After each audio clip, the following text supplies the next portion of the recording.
Welcome to the Real Life Theology Podcast. Whether it's your first time listening in or you've been listening to 10, 20, or 30 or 100 episodes, we're just excited that you're here, and we have some great content in this Season 6 that is from our 2023 National Gathering that we're rolling out.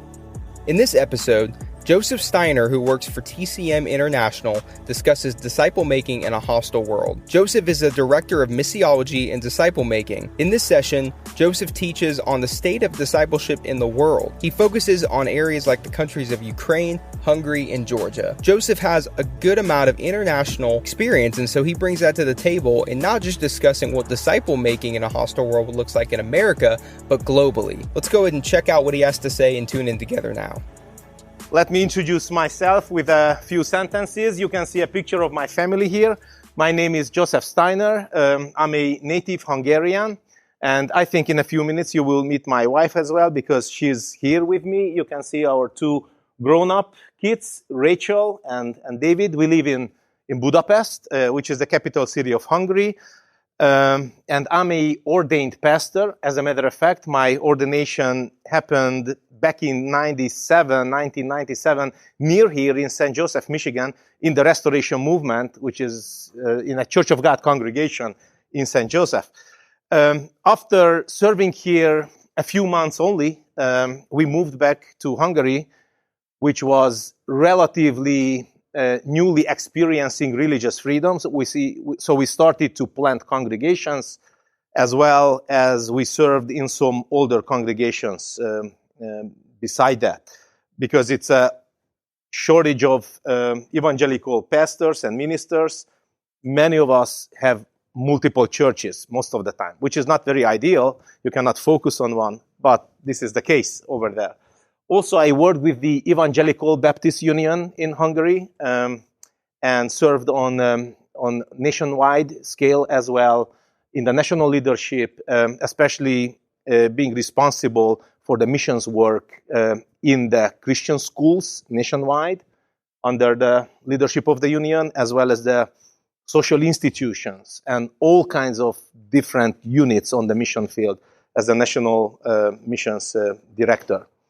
I started with TCM back in 2007. I did my master's degree with TCM, and from 2010, I'm serving together with TCM. I'm on staff in different capacities, as well as in different ministry positions. So it's a interesting life career what I had, because I started as an electrical engineer right after the government change. After 50 years of communism, I was in the business life in downtown Budapest. Then for 1 year, I was in the military as a military technical engineer, and then the Lord called me to be in the ministry. So this is how it all started. And lately, I'm serving as the professor of missiology and disciple-making, as well as the director of disciple-making trainings in many, many countries where TCM is involved, in Africa, in Asia, in the US, as well as many, many countries of Europe. Just one more picture for the introduction. This is my congregation. I'm the senior pastor. However, I'm very much part-time over there. So I have other colleagues who are doing the preaching and teaching and the leadership in the church many, many times per year during my travels. After the introduction, let me introduce really the subject. So it's disciple-making in a hostile world. And then when I talk about that, I would raise a question and try to find answers that how to stand firm in North America. Now, that's the general subject or the general question for this convention, and I wouldn't talk too much about that because you know it much better. I would say it's also a very important question how to stand firm in other countries and in other continents where the world is hostile and very hostile to Christianity. Let me show you the list. I will try to go through quickly. I would have 4 categories, basically. In a few sentences, I will tell about the countries where the Christians are persecuted by other religions. So hostility can be experienced by persecution in those countries. Then the second category would be totalitarian governments. I will give a few examples. Then countries in war, I will talk about especially Ukraine, recent time. And then number 4, societies with advanced secularism, materialism, and individualism. Let's look at the first one. So countries where Christians are persecuted by other religions. When we say persecution or Christian persecution, I think the very first coming to our mind is the Muslim countries, where the extreme Islamists are persecuting the Christians. And that's very true. In behalf of TCM, I go to many, many Muslim countries. We have students in Muslim countries and other places where master program is not possible. We have the more informal, kind of like non-academic disciple-making trainings for people, just about anybody from churches who would like to grow in their own discipleship as well as understanding how to make disciples for Jesus. But not only Muslim countries, there are countries with other world religions where Christian persecution can be experienced, like Hinduism in India, even Buddhism. It's very interesting because I've always heard in my country in the last decades that Buddhism is very peaceful. They are the most peaceful people. Now, I have been twice in Sri Lanka, and I could tell the stories how the Buddhists are gathering together and beating up the Christians with metal bars and sticks and all kinds of stuff. So think about these other examples beside the Muslim persecution. In Africa, I just mentioned one example. We have started our ministry. TCM started its ministry in Kenya a couple of years ago. Now, Kenya is a very interesting country. I think it's maybe the only, I'm not quite sure, but maybe the only country where Christianity is basically the majority of the people are Christians there, like 62%, and the minority of 7%. There are more Muslims, I think, a little bit more, not much more, but 7% belonging to Al-Shabaab terror organization, which is connected to Al-Qaeda. And this 7% minority are persecuting the 62% majority Christians. And recent time, if you read the articles like in Christianity Today or in other periodicals or specialized missions newspaper, you know that what's happening this year, again, in different regions in India, the persecution is getting stronger and stronger, again, over there. Another example from this category is Central Asia. These are the so-called Stan countries like Kyrgyzstan, Kazakhstan, Uzbekistan. We call them the Stan countries. I call these countries where you can experience the crazy mixture, post-communist Islamic countries. And I have a question mark following the word post, because I think these are still communist countries. Officially, there was the government change, but they still have KGB. Only once in my life, I was investigated or interrogated by a KGB agent, and it was not a pleasant experience, and it was in one of the Stan countries.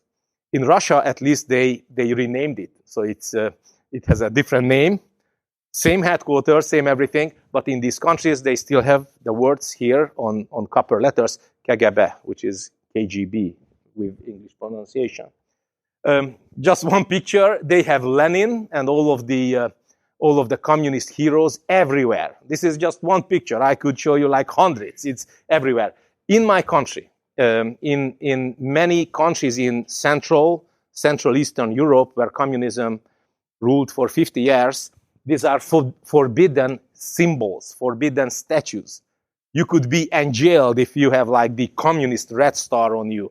Is the same bad as the swastika for the Nazis. So we have only museums for this kind of symbols and statues. Only in the museums you can look at them and their description and everything, but you cannot have these statues because we know exactly and we can prove you, we have living proofs like my grandpa and so many others, that communism was as extreme, as evil as Nazism. So it's just the two ends of the philosophy, but in their means and in their terms, They are the same. They are the same, really.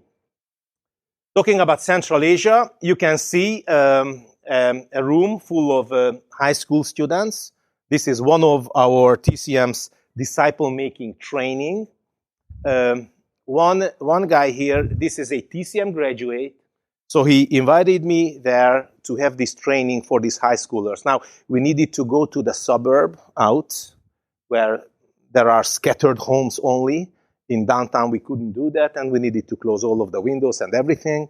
And even when we did sing a song, we needed to kind of like whisper the song because it's a Muslim society, Muslim country. And again, interestingly, it's almost like schizophrenic. The KGB, the former communist KGB, now serving a Muslim government and persecuting the Christians over there. So Uzbekistan is even more difficult, so I do not show pictures about the Uzbek people because that would be even more sensitive content. Here's another picture I returned, and now here are Uzbeks as well, but in Kyrgyzstan. It's easier for them to come there, and it's, I would say, not easier, but safer for them to get educated on Christian missions. The second category would be not the Muslim countries or where other world religions are persecuting the Christians, but totalitarian governments, basically where dictators rule over the people. Now, before the big government change in the Soviet countries, I would say that like communism is a very strong example of this kind of things, but it's not the only. When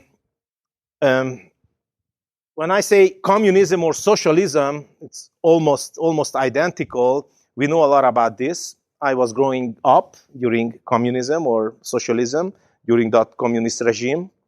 And if you are interested, maybe during the Q&A time, you can ask questions about that. How could the Christians function or things like that? Now, I do not have much time for that. So in our countries, in the former socialist bloc, we are not very much surprised by the hostile behavior of governments and superpowers, so we have learned a lot about that. But my recent examples would be from Belarus. Now, on that picture, it's intentionally blurred. One of our graduates of TCM, he's from the capital city of Belarus, Minsk. He explained it to me that the totalitarian government didn't let any new church being registered in the last 30 years. Now, without registration, you are basically illegal. So the secret agents who are going around everywhere and investigating and try to find the Christians, they can really get you and imprison you. So the only way is to register your church, but in the last 30 years, nobody registered any church. It's because of their dictator. Lukashenko is his name. Unfortunately, many times in these countries, like it's very true for Belarus, it's true for Russia, these totalitarian governments coming together and forming kind of like an alliance with the so-called historical church or state church. They don't use this term, but earlier it was state church, like the Orthodox Church. So the Orthodox believers and bishops are serving the government is helping them, and everybody is basically against the evangelical Christians. I've been quite a few times in Minsk, which is the capital city of Belarus. Now, I'm Hungarian, and the Russian word for it is Vengersky. Vengria, they call Hungary, my country. So many times at the border, and there is always secret agents when Westerners are coming, and I'm considered to be a Westerner comparing to Belarus. They would call me always Amerikansky, which is a Russian word that American. I said, no, I'm Vengersky. Меня зовут Josef Steiner. So I have basic Russian. I could introduce myself. I could explain. They say, no, if you are evangelical, even if you are Baptist, you are an agent of America. Now, even the Roman Catholics are persecuted in Belarus because they are agents of Rome, basically the European Union. So everything is very much political, and these superpowers play this game all of the time.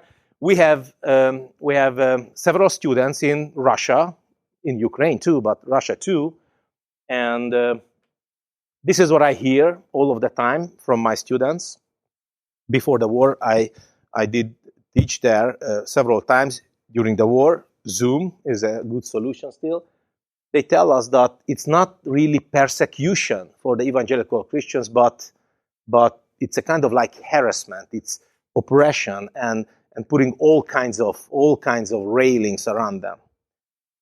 One example, one of my students, wonderful young man, he leads a church of 500 people, which is a very, very good size in Siberia. He told me that the government did find a YouTube video of the church about a summer camp. It was 5 years ago. But they still pay fine for that because the government says, and that, did you have this kind of permission? They said, yes, we had that. What about the half? Yeah, we had that. What about this? And then the list is very, very long, and they could find something, and then they would say it's $1,000 equivalent of money in ruble, Russian ruble. And then next week, they would call again, they would come, they would check the church, or something, and there is a problem. So they always pay the fines, as well as the government, again, together with the Orthodox Church, they try to poison the minds of the people against the evangelical Christianity. They would say that these are Western agents, if you are a Baptist, if you are a Pentecostal, that's American. If you are Roman Catholic, or if you are Reformed, now you are European Union agents. And so they try to keep the society very, very far from the evangelical Christianity. So that's also a kind of hostility, of course. And North Korea, a lot about that. This is just a recent picture from my friend. He's a Russian pastor. He's brave enough to speak against the government many times on Facebook. He has access to Facebook, not everybody, but he solved it somehow. There are very high quality hackers in Russia as well, so they can do it. He's posting on this against the war. So this is the church, I think the translation would be like the Light of the Gospel church in Druskov city. And this is just, this got bombed, but they accidentally not hit the church building. I have some other pictures as well, again, more sensitive. So that would be my third category, that it's a hostile environment for Christianity, but there is war. It's very, very difficult to serve, not only because of the present danger, not only because of the military operations, but anything what you say is again political, and Christians again can be viewed as kind of like the enemies of the state. During this war, we have had several mission trips to Ukraine. This picture, this is my pastoral apprentice as well as an interpreter in TCM. Barnabas is his name. Right before this trip, we went to Ukraine. My wife, Barnabas, and then we always have local support. Without local knowledge, you couldn't go anywhere. And then we deliver aid many, many times because there are so generous individuals in the States and supporting churches who are sending funds for TCM for this purpose. And we have the contacts. I know so many pastors, churches, and also not only pastors and Christians, but just individuals and families in Ukraine. We are delivering aid many, many times. It's kind of like strictly forbidden to take pictures of the military operation, but I cannot resist, so I took some. Lots of checkpoints at each and every corner. This it says it's Hungarian language here because a big part of Ukraine is Hungarian speaking. It's a neighboring country. This would say evangelistic and disciple-making training or something. This happened 3 weeks before the war.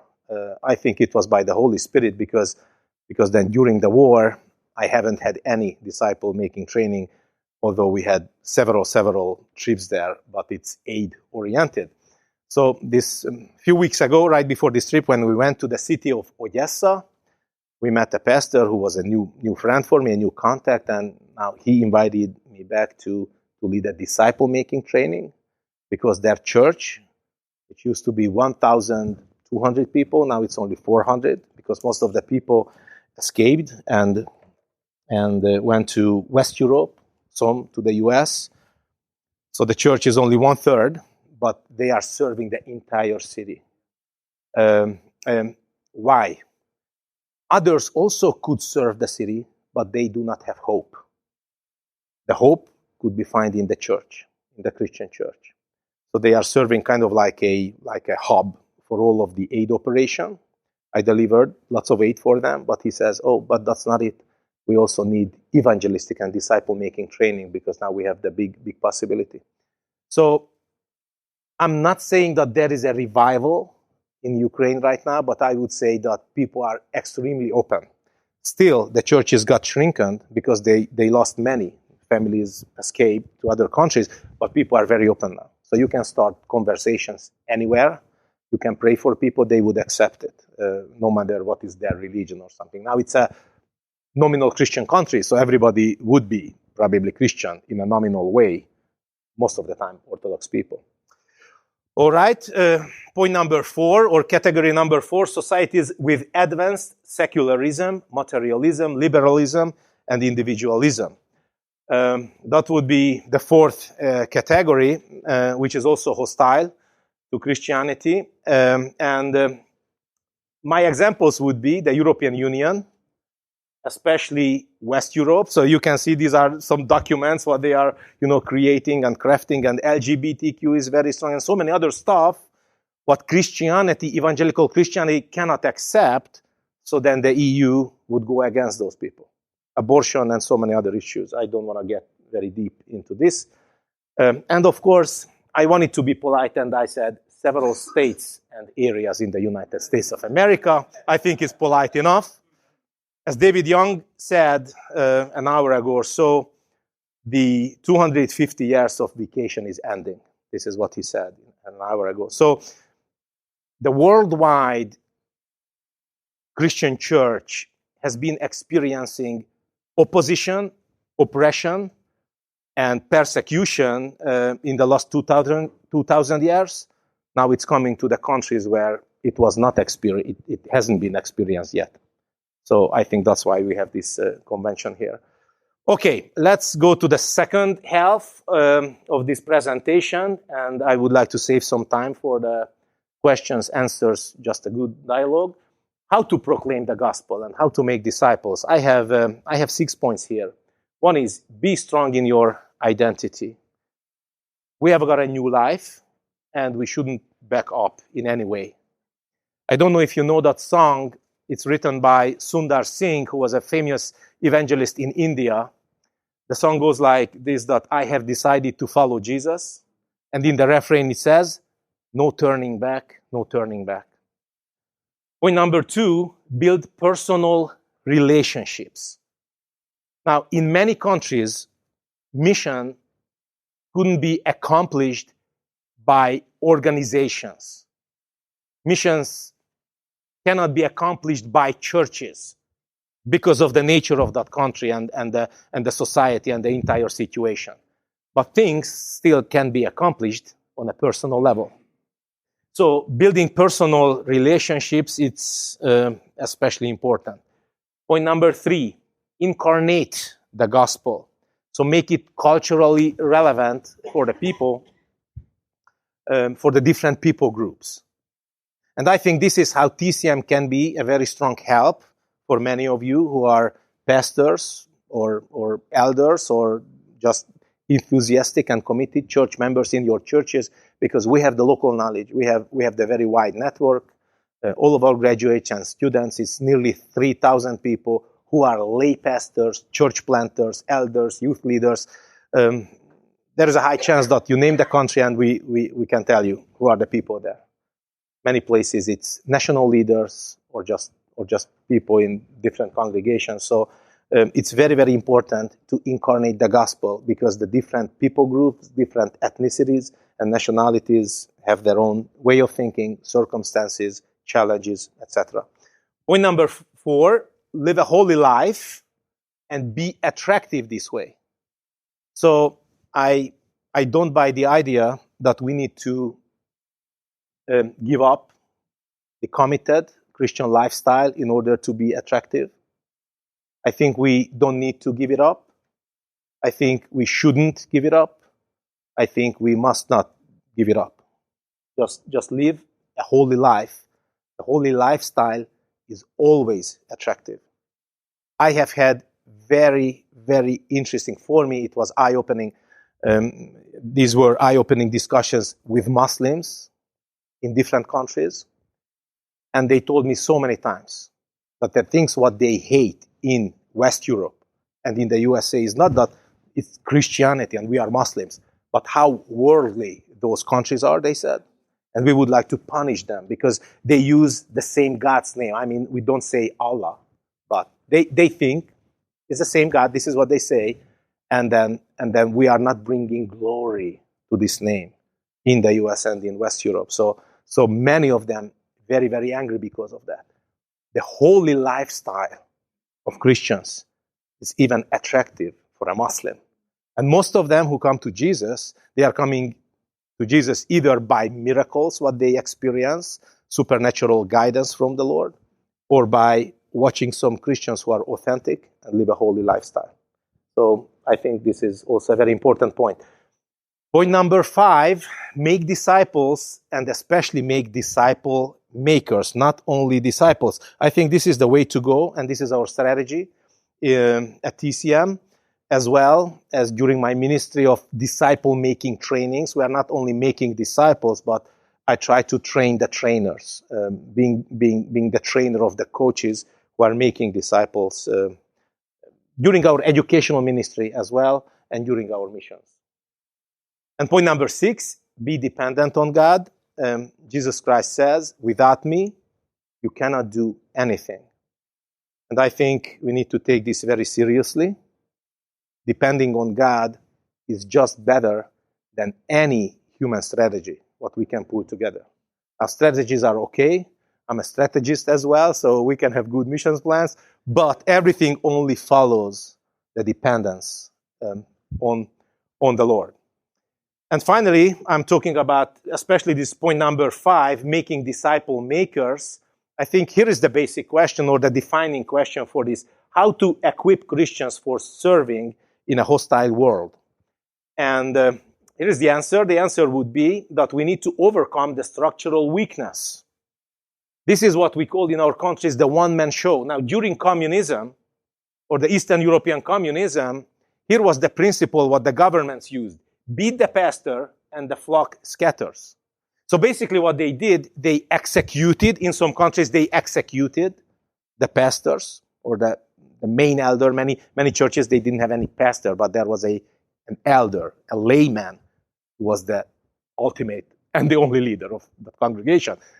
They executed those. In other countries, no execution, but they were imprisoning those people. Or in other countries, they were putting pressure on the person, and the entire church was paralyzed.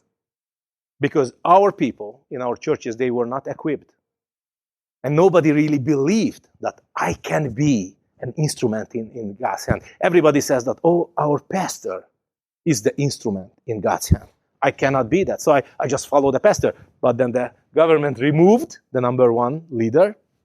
The church got paralyzed. Now, they stayed very committed. They were extremely faithful people. They just couldn't do anything. They just couldn't fulfill the mission. They lived their life, believed in Jesus. They persevered. They raised their kids in faith, but that's it. They had no idea, no possibilities and means to reach out for more people. So that's why making disciple makers, it has the key importance. Of course, the answer is in 2 Timothy 2:2. Can anybody quote it by heart? You know it by heart? Yes, brother, please. Okay.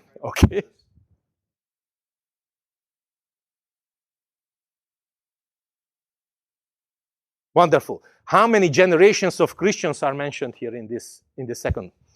Yeah.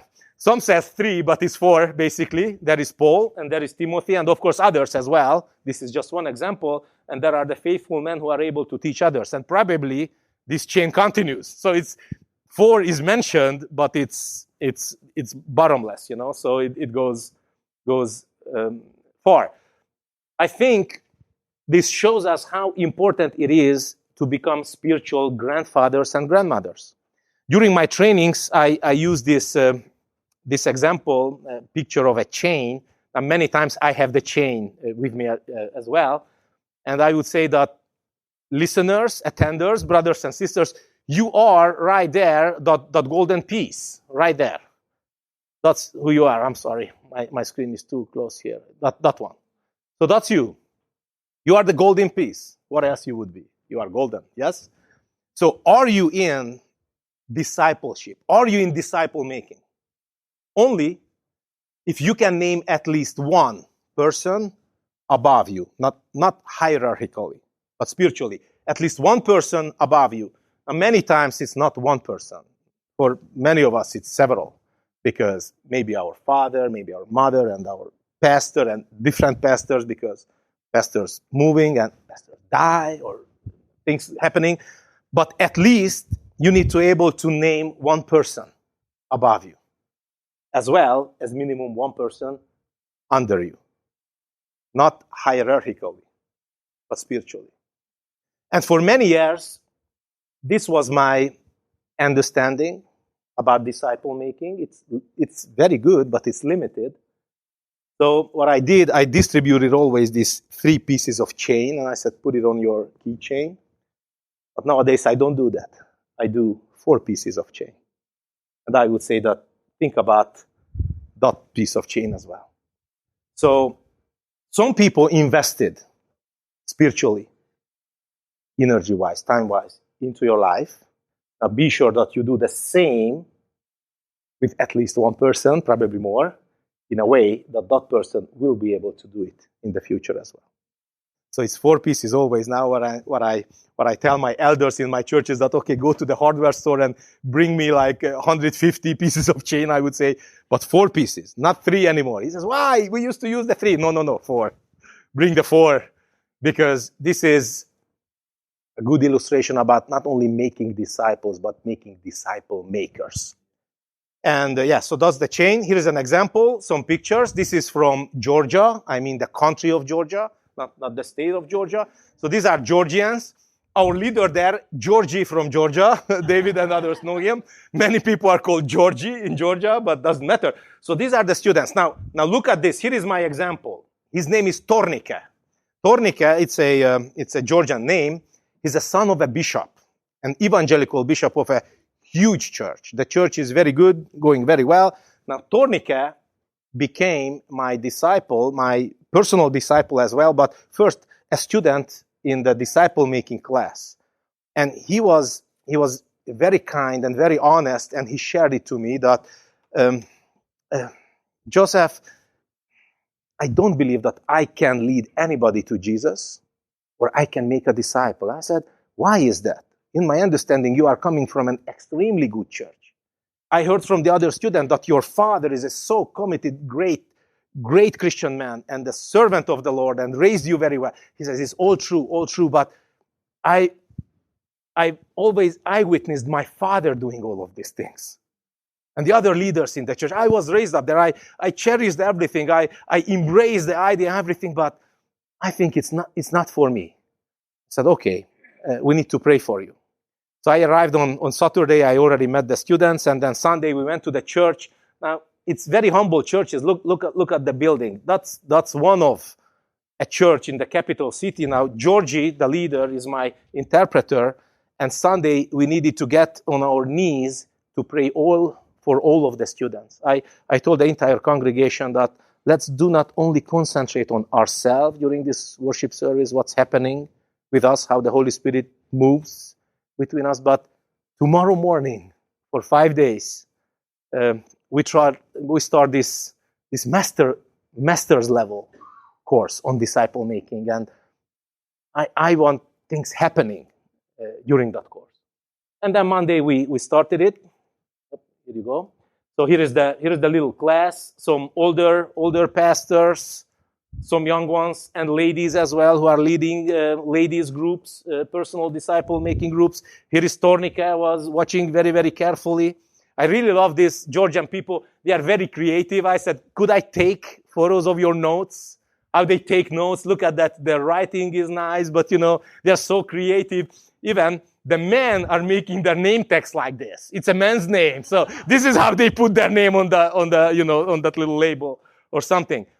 And then like 6 months later, I went back. Now this time not for a master's course, but for what we call the disciple-making training. It's open for anybody. Simple people can come, even with just elementary school graduation. And then the picture is not the best because we are missing some people, but I met Tornike. He was smiling this time. And then he said that, okay, Joseph, I raised 2 disciples in 6 months, or he started it. It was not finished. One is a girl. It's not girlfriend. So one was a girl, and the other one was the boyfriend of her, who's not on the picture, unfortunately. I said, oh, well done, wonderful. I'm so happy. This is all about this stuff. I'm so happy. Praise the Lord. And then Georgie invited me back for an advanced disciple-making training a year later. Now look at the picture. A year later, you can see here Tornike, that's the girl from the previous picture, her boyfriend, and their disciple, another couple. So this is the chain. By the way, during that event, we had a larger group. So here is Tornike and his disciples, but others as well. Here is Georgie and the others who started the personal, relational disciple-making ministry. It's all about this chain. Praise the Lord for that. So what do I concentrate on the trainings? One is how to become a disciple of Jesus, and the second is how to make disciples. And for my theology of this ministry, the biblical base, the biblical mandatory could be found in Mark chapter 3, verses 14 and 15. Jesus, he appointed 12 that they might be with him and that he might send them out to preach and to have authority to drive out demons.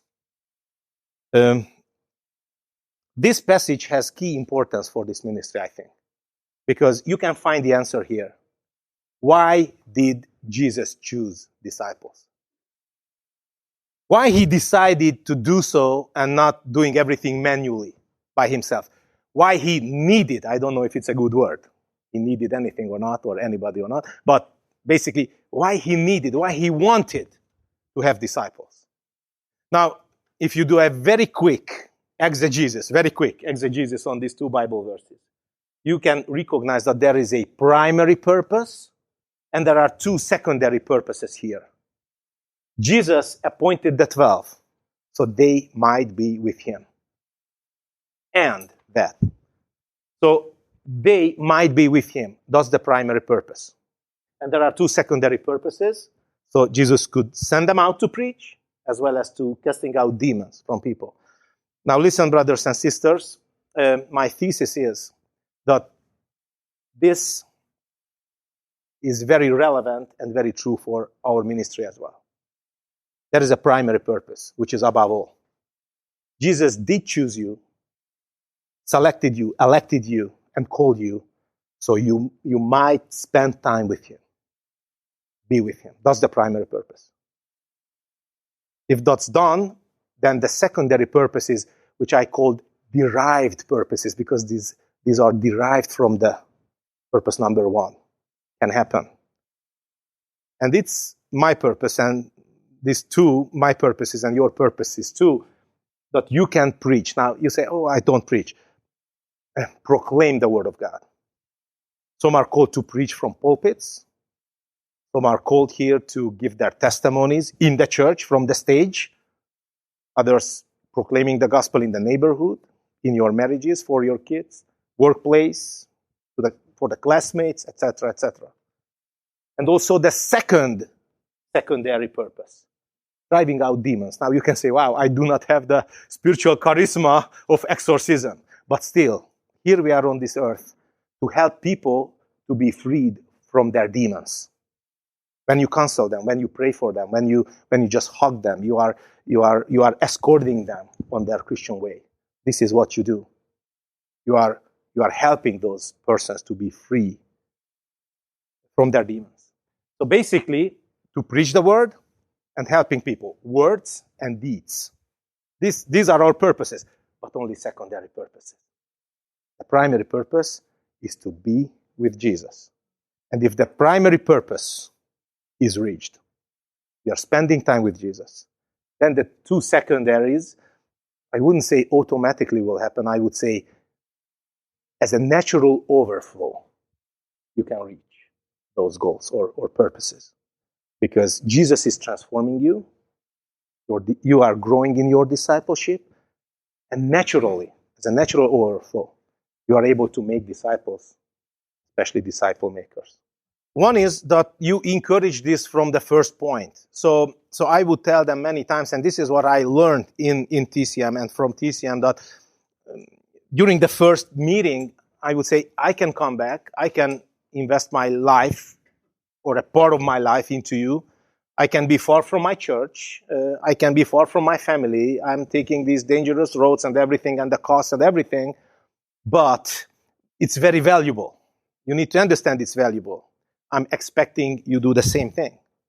And then, so I start with this. Somehow it's built into this concept, but then it depending on how I do it, maybe it's an intensive thing, it's just 1 week or like a 3 days training or something. But of course, I have disciples, personal, relational disciples who are on the long term, especially back in my country and nearby countries, who I deal with for a year or 2 years. Then when we are reaching the end of the term, I would say it again, that, okay, I would repeat like that I have invested all of these evenings, like, every second Wednesday evening for 2 years. That's 52 Wednesday evenings. I didn't do my hobby. I didn't go to the gym. I was not with my family, my wife and kids, and etc., etc. So it's valuable. So you need to pay for this. And they were like, what? Yeah, you owe me. You need to pay for this. And the payment is that you continue. You do the same thing. And of course, you teach about this concept from 2 Timothy 2:2 and many other places. It's not only there. It's very clear over there. And I face the biggest challenge, I think, what I see, especially in the former communist countries, but not only there, other areas as well, that they are not very confident to do that. So I wouldn't say they are lazy. They would like to, but they are afraid. So many would tell me that, thank you, Joseph, for inviting me. Yes, I can do this program. I can be your disciple or something like that. But me, I won't do it in the future. No, I'm not able. I'm not a pastor. I'm not a preacher. I'm not nothing. And then, so lots is depending on the encouragement and the explanation. One of the first questions that what material I would use, what would be the curriculum? And many times I say, of course I can tell you, I can give you some ideas, but it's not about that. If there are two Christians together, one is a little bit more committed or more matured, the other one is less matured, discipleship will happen. Not only if they are praying together or reading the Bible, they can do anything. They can go out fishing, they can go out motorbiking, what I do many times. Disciple making will happen. So the curriculum is not that big deal. It's the availability, is the faithfulness, and being determined that I would like to pass on what I received. I overcome my fears and weaknesses. I value that somebody invested so much into my life. I shouldn't be so selfish. So big part of my trainings is motivation, not only methodology. Thanks for joining us today on our podcast. We just invite you to come back, check it out next week. We got another great track session for you then.